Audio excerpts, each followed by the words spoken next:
It has been a busy week of news with OpenAI, and one story that has been a little overlooked is my colleague Stephanie Palazzolo is reporting that the company is actually working on a new model that should hopefully pose a renewed challenge to Google's Gemini 3 model, which has been getting a lot of buzz. I want to bring on Stephanie to help us understand how Sam Altman is thinking about the new model. Steph, welcome back to the show. It's great to have you here.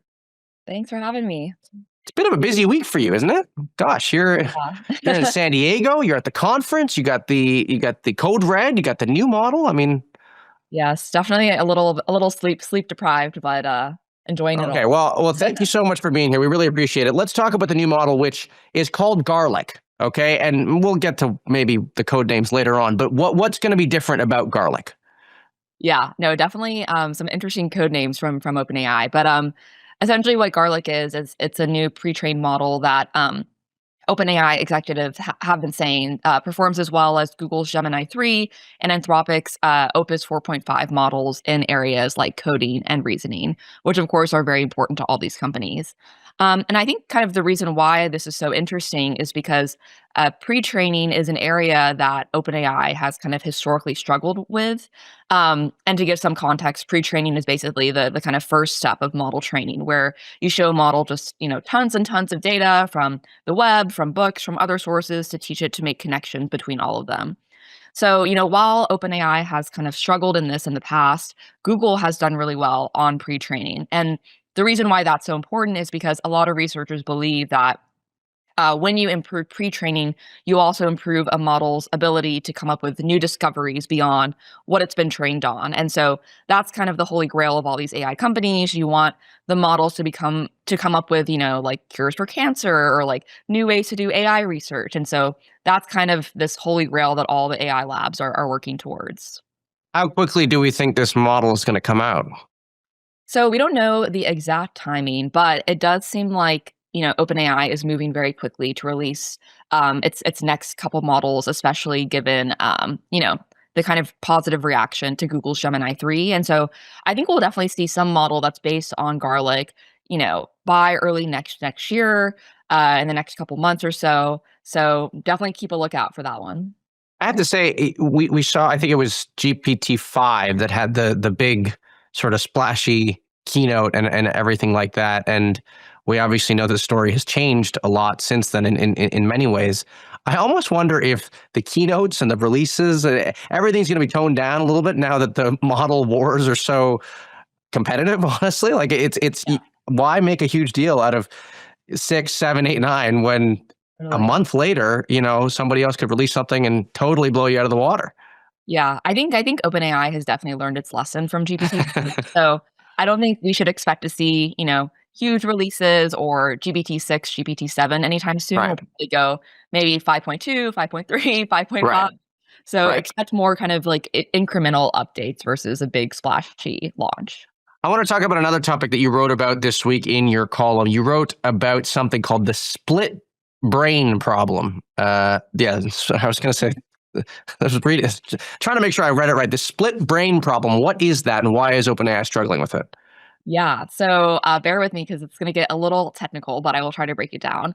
So this is essentially a problem that researchers at OpenAI and most likely the other labs have kind of noticed, where basically just the way that you phrase a question to a model can lead to extremely different, variations on the way that it answers. Hmm. And this is basically all because of the way that models are trained. And so essentially, researchers give models.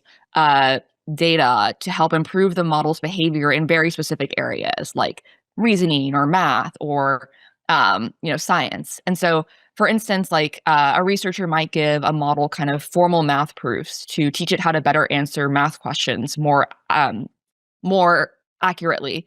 And then separately, maybe the researcher gives the model just more general kind of question answer pairs to teach it to respond like politely and friendly and in ways that humans like. So using lots of emojis and bullet points, for instance, to like break down a really long answer. And so in the future, whenever the model is, powering ChatGPT, for instance, it might respond differently based on which scenario it believes that it's in. This kind of first scenario where maybe it's answering very formal math proofs, or the second scenario where it's answering more general questions and where its focus is more on being friendly and the tone and the formatting of its answer. Hmm.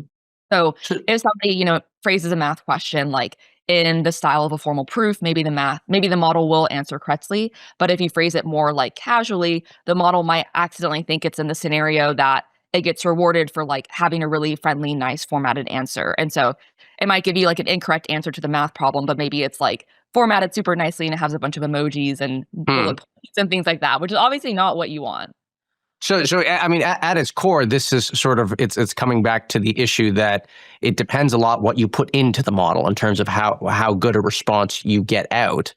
I wonder if the granularity of this problem that you've identified, does that reflect how far the models have come, or does it, on the flip side, reflect how much still they have to improve? Where does this problem sit in that stack? I think it's more the second. I mean, it's really interesting because, on one hand, you could argue that humans get tripped up you know, on the way that people word questions to you. Like maybe I give you a tricky wording to a question and you might get it wrong. But Yeah. you kind of expect these models, which are, supposedly going to be superhuman soon. They're going to like find the cure for cancer.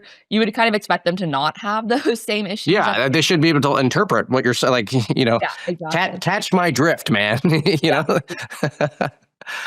But even like, I mean, even for humans, like you can imagine like a math professor would not answer a math question incorrectly if I gave it to them in a formal math proof or something versus if I asked them very casually in a conversation. So it's just very kind of interesting, but like very weird that models are still having these somewhat, basic problems. Right.